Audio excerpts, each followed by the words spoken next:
When an ethical hacker or a penetration tester or a red teamer compromises and gains initial access on a computer or a target, one of their first goals is privilege escalation. They want to become the administrator, the root user, the one with all the superpower and can control anything on the target. In this video, I want to show you one example of privilege escalation that can be done on Linux systems, given there are some misconfigurations that we can learn how to look out for. This is a capture the flag challenge to showcase this technique. It's actually one that I put together for the past NomCon event. And by the way, if you haven't registered for the NomCon 2023 Capture the Flag competition, that is getting started just at the end of this week, coming Thursday, June 15th to June 17th this Saturday. Should be a ton of fun. And if you like this Capture the Flag challenge, there are tons more just like it, part of the game. But this challenge is called Degradation, and the description here, the challenge prompt, is escalate your privileges and retrieve the flag out of root's home directory. We could spin up this instance. It is a Docker container, and I will spin this up locally so that we can play with it and learn. So I will go ahead and open up a terminal with Control-Alt-T on my keyboard. I am inside of my Kali Linux virtual machine, and for the sake of make-believe, right, for the sake of demonstration, I'm going to say the user, the ethical hacker, the penetration tester, has already gained initial access because they know a user's password. Again, I'm going to be connecting just to localhost as this is running on my local machine for the Docker container that we've spun up, so I hope you're okay with that. Just press the I believe button there. The password for user is user pass, and now we can log in and we are inside of our instance. Say we've gained access to this box, to this machine, to this target, and we'll look in our home directory, but there is nothing there. These are just the default files, nothing else interesting, and we don't exactly know where else to go now. So we'll start our enumeration. We'll start to look around the file system, see what else is interesting. Bear in mind, our ultimate goal is privilege escalation. So maybe we could just automatically run commands as the super user, right? Super user do or sudo might allow us to run commands as root if we borrow their administrator privileges for our user. So I could use sudo tac l to try to list some of the commands that I would be able to run. That will require your password, so hey, if you know the password, in this case we do for our make-believe scenario here, maybe sometimes you don't, you got access some other way, but I'll enter user pass as the password. However, unfortunately, my user may not run sudo on this host, so that's a bummer. We could look for maybe set UID binaries or other programs and applications that have a little bit more permissions that allow me to actually borrow the root privileges again, just for that specific binary, not a command that I end up running. We could look for those manually by using find, right? We could find from the root of the file system with the / here. We could look for anything with a permission, tac perm, set over 4,000 bits. Or something or some way that denotes, okay, the sticky bit or the set UID bit is set. That's that magic special syntax of a / for to represent that, and then whatever that might follow for those other settings. There we go. We cruise through a ton of these. There's a whole lot of output here because we are actually getting a whole lot of no such file or directory or permission denied. All of these are errors, and that's actually on the standard error stream. If you're working on the command line, you have standard input, your typing on the keyboard, standard output, what you see displayed out on the terminal, and standard error, which is brought to stream 2. Well, stream 1 was standard output and stream 0 is our standard input. Now, I know, look, I'm probably moving a little bit fast on that, but that's just to bring you this syntax where you add to the end of the command. I just hit the up arrow to remember the pass command, and I say the second stream, or stream 2 for standard error, I'll just redirect to dev null. Now, when I hit enter, we should only see the ones that succeeded and didn't have an error. Truth be told, as we're looking at this as our ethical hacker mentality, all of these are, again, defaults, just normal, regular things you would see on a Linux system that are just naturally going to have the set UID binary set. We can't take advantage of any of these. So anyway, I don't know, we can continue our enumeration. We know there's nothing in our home directory. We know we can't run commands as root, but what else is there? Are there other users on the system? We could try to check out the etc password file, which again on Linux normally lists all of the users that are registered and have an account on this device, on this host in this computer. If I actually cat that out to display it out on the command line, now we can see there are a couple users here. In fact, there's a whole lot. But note, the only interesting and worthwhile ones are the ones that have a user ID, or the sort of like numeric identifier in one of the columns here, that is over 1,000. That's usually just for, hey, an interactive user. Here is, of course, our user, aptly named user, in its home directory, home/user, which is where we are. But there's another interesting one here. There's Pamela. And she has a user ID of 1001, but her home directory is listed as /home Pamela. Now, we normally wouldn't be able to go take a look in their home directory because it's a different user. We don't have the rights or the permissions, but we should always double check. That's always part of that ethical hacking mentality. Let's go see, hey, can we actually take a look at those folders, those directories inside of the home location? And there's our Pamela and user. But if I take a look at all of the rights with ls-tac-l for sort of a long listing here, you'll note our user has normal permission set on our home directory user here. In that, hey, we can read, write, and execute as the owner. We can read and execute if we match the same group of our user listed in the second column here. And then anyone else or everyone does not have permission to read, write, or execute.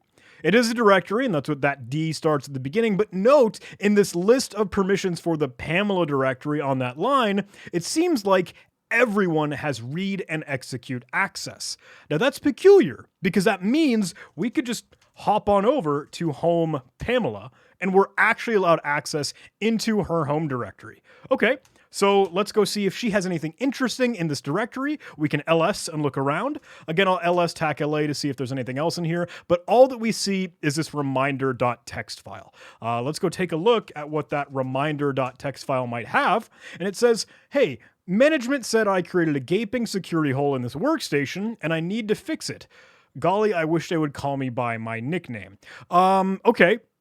Now, bear in mind, this is a capture the flag challenge, right? So maybe a little bit contrived, maybe a little bit, not super duper realistic, but I think a lot of these misconfigurations might still be out there in the real world, and it's great for our own learning. So there's a little bit of a breadcrumb here. There's a little bit of a note in that, okay, this user Pamela has created a gaping security hole, and she wants to be called by her nickname, which is a little gag, a little bit of a joke to reference PAM. Now, if you aren't familiar, PAM is the pluggable authentication module. It's the mechanism for authentication, for logging in, for supplying a username and password or credentials on Linux. And it's designed to be pluggable, like plug and play. Like, hey, you add some configurations and settings in certain objects or plug and play entries, and then it can work with it and do it. And that is something that is really, really valuable, especially from an ethical hacker perspective, because maybe we could take advantage of it. And hey, you know what? I've been talking a whole lot about ethical hacking. If you don't mind, I'd love to give a little bit of love and support to our sponsor,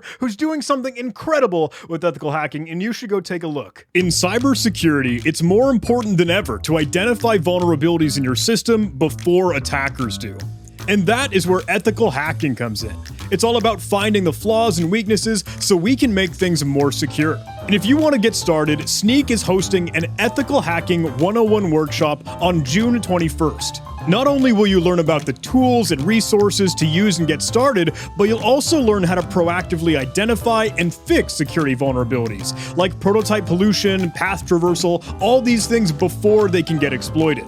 And maybe most importantly, you'll get to walk through the process of responsible disclosure. That means you'll dig into the vulnerabilities, but you'll also know what to do if you come across one in the real world. Communicating and collaborating with vendors, publishing your work, and all that comes with that. The Sneak team will be with you every step of the way, offering live support and walkthroughs. Join Sneak's Ethical Hacking 101 workshop on June 21st at 11 a.m. Eastern Daylight Time. It's totally free, all online, and you can register using my link below in the video description, j-h.io/ethicalhacking. Huge thanks to Sneak for sponsoring this video.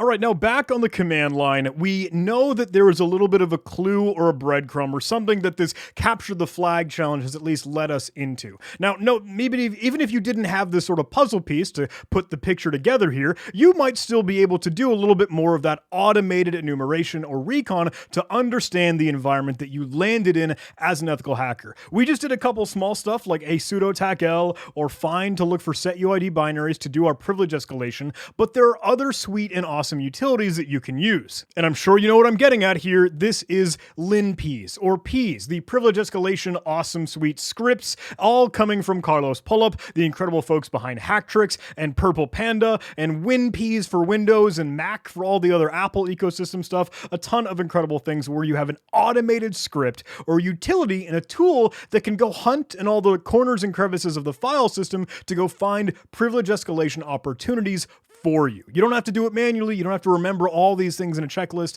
They can make it nice and easy with a little release, just a small bash script for linps.sh. Now, I have gone ahead and downloaded this already. I actually have it present in my downloads folder for LinPs. I just opened up another terminal down below so we can work on my host rather than the actual instance or our target here. So what I will do is use SCP to ride over the SSH or Secure Shell protocol that we use to have our initial access and actually copy a file. We'll specify capital P to denote the port because I was listening on an oddball port doing this locally, quad 2. And let's move our downloaded linps.sh. Oh goodness, if I could type. And we'll bring it into that user at localhost in a location on that file system. We're denoting with a colon here. Let's put it in the temporary directory. So just /temp because I know that is world writable by any user. That's just something, hey, you start to figure out and learn here. And we know that our password is user pass. We're allowed to do this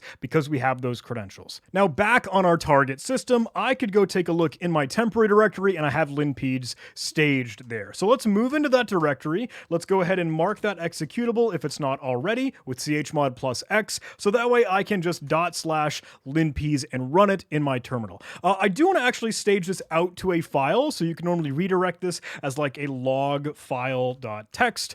You could store that, but if you redirect with that greater than symbol or like the waka waka arrow, whatever, you won't actually be able to see the output as it's displayed out from the script running. What you could do is you could pipe that to another utility called T, which should be a built-in that will stream it both to standard output on your screen and terminal and into a file like our log file.txt. Now I'm going to zoom out because I have some beautiful ASCII art here, and let me go ahead and show you linps in action. Take a look. Here's our big giant P for the Privilege Escalation Awesome Suite and scripts, and it's going to denote, here's a legend that we can use to actually see what might be a valid privilege escalation vector. We've got stuff that is definitely really looking like a privilege escalation vector if it's in red and yellow, or something that are highlighted in red we should probably take a look at. There are also other color schemes that we might be able to dig into, like our current username for the user, or other common things on the system. Now this is going to spit out a whole lot of data, and it takes a little bit to scroll through it, but I would really recommend read through every part of it. Go through it with a fine-tooth comb because you might just find something that you didn't see before and it might stick out to you, or it might just blend in and it's worth really digging into the detail here. If you're taking a whole lot of those offensive security certified hacker whatever certifications or any exams, studying for something that will test your skills as a penetration tester or a red teamer, all this stuff is really worthwhile to know when you get a little bit more of those techniques and tradecraft here. Now I'm scrolling through this. I know there's a whole lot here, and I'm going to speed run through most of it because I think there's something really interesting that should stick out to us, especially now that we have this breadcrumb of our Pamela user and her nickname likely being PAM. We could go through and see, the list of users, all the things that might be present here, but there are some interesting and unique files when it starts to analyze these PAM authentication files. Looks like all of this is regular built-in stuff, but if we keep drilling down, you'll note there's a whole lot of references to PAM, like the PAM password, or even files that have interesting permissions down below. Hey, things that you might be able to control scrolling down here. Take a look. These are folders owned by me, containing other files within it. So that means that our current user, the user, has permission to work in the folder that owns all of these things. And this is userlib x86 64 Linux GNU security PAM, PAM echo, PAM fail delay, PAM FTP, etc. .so. Now these are the shared object files or the compiled components for the pluggable pieces of PAM, that pluggable authentication module. So it's really weird that we actually have write access to this location. at least seemingly, right? Let me go ahead and copy this path here. I'll right click and copy that. And if we just, I don't know, take that as our new marching orders to move forward, that's the rabbit hole we want to drive down. I'll hit Control L to clear my screen, and I'll go change directory into that path. Note that it listed out the files here, so I'm going to remove the PAM echo portion of it. But if I move into that directory, I can hit LS, and it lists all of those PAM files that we just saw a moment ago. But all of these things, if I use ls-tac-la one more time, they look like they're owned by root.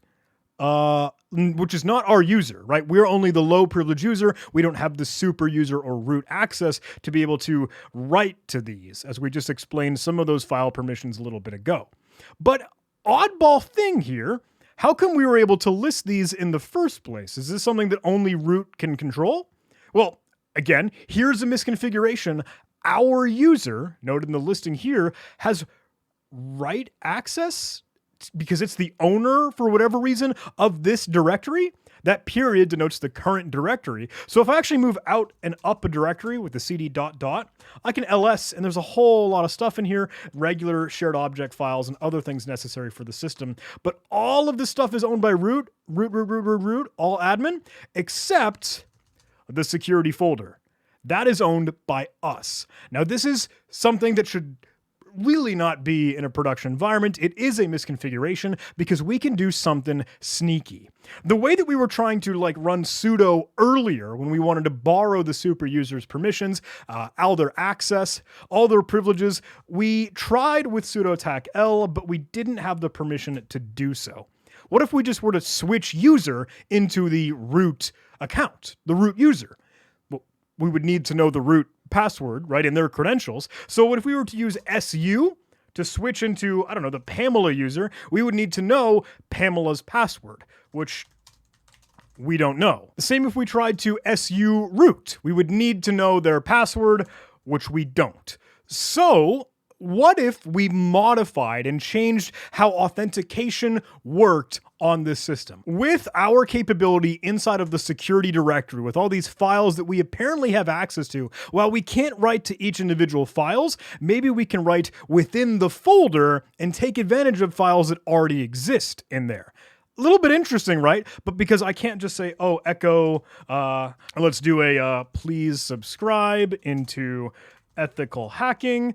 We can write files into the folder, but we wouldn't be able to take advantage of the files that already exist because we can't write to them, right? Like I can't echo sneak ethical hacking workshop or whatever into our PAM, access.so. We don't have permission to do that because, again, that's owned by root. But what if we got to maybe remove some of the files that already existed in here, like a PAM deny.so, right? That is when we are rejected for retrieving a password because, okay, we got the password wrong. So here's a weird idea. Let's try and just completely remove our PAM deny shared object file. And that's allowed because we're just removing the file within the folder. But what if we then tried to copy the PAM permit shared object file into what was the PAM deny.shared object file? Now, what this is doing is basically taking, hey, the permissions and availability and options that were allowed when we were accepted or permitted with the password. Once we got a successful authentication, we overwrote the functionality for a wrong password or a wrong credential inside of the PAM deny option here. Does that make sense? I don't know if that's a little bit weird, but it goes to show that now I can su to Pamela, and I can deploy, I could literally just enter any password I wanted. Like I can cram on my keyboard as much as I want. The moment I hit enter, it's allowed. I am switched into the Pamela user because we've just modified the PAM configuration. We've messed up all those modules that it's able to work with and actually just said, look, I want you to accept, I want you to permit everything, every single password that might be an option, or literally any of them. Now with that, we could just su to root, right? We didn't need to be the Pamela user. We could exit out of that. We could just switch user to root, and I could literally just hit enter without anything else, and now I am the root user. Misconfigurations in this scenario allowed us to perform privilege escalation from our initial access because we could modify PAM, the pluggable authentication module inside of this Linux environment. With that, hey, I could move into the root directory, I can find my flag.txt, and I could submit this for 500 points on the Capture the Flag scoreboard and cruise and keep winning NomCon CTF, which you should go register. NomCon 2023 happening this Thursday, June 15th. And with that trick, modifying and manipulating some of those PAM files, we have been able to escalate our privileges, become the root user, and fully own and compromise this target, this endpoint, this device. Just like an ethical hacker would. And actually, if I may, another tool for your toolkit, a good friend of mine and another security researcher, Caleb Stewart, put together this PAM Sneaky module that is one of those shared object files that you would just actually be able to set up and slap into the PAM folder for the target Linux system that you're beating up. Say you were able to escalate privileges, you became root, and you fully compromised the device. Well, hey, you could just slap in this PAM sneaky.so shared object file into the same directory where we found all of those other configurations and add it into the other configuration files like PAM login or PAM SSHD, where you can say, look, hey, I totally am cool with authentication with PAM sneaky. And that means that any single user, any account you want will be able to log in with the password sneaky password. It's a little backdoor. It's a little persistence. It's a little means to maintain access after you've compromised the device. If for whatever reason you're kicked out, that way you can at least hide and blend in for a little bit. Maybe no one will see it. Small cheeky thing, but I think that's a cool opportunity where, you know what, you can just compile this and slap it in, and now you've got more persistent access after you've escalated privileges. And those are some tricks of the trade for ethical hacking. And if you want to learn more, hey, please do check out Sneaks Free 101, Ethical Hacking 101 workshop coming up super quick. It's going to be a ton of fun. And I hope you didn't mind showcasing a little bit more Capture the Flag challenges and maybe a little bit of sprinkle support promotion for NomCon CTF 2023. Please go play. Going to be a ton of fun. Register for an account. Game starts this Thursday. And I'll see you at all these incredible things that we got going on. Thanks so much for watching. I hope you enjoyed this video. Like, comment, subscribe, YouTube algorithm stuff. I'll see you in the next one.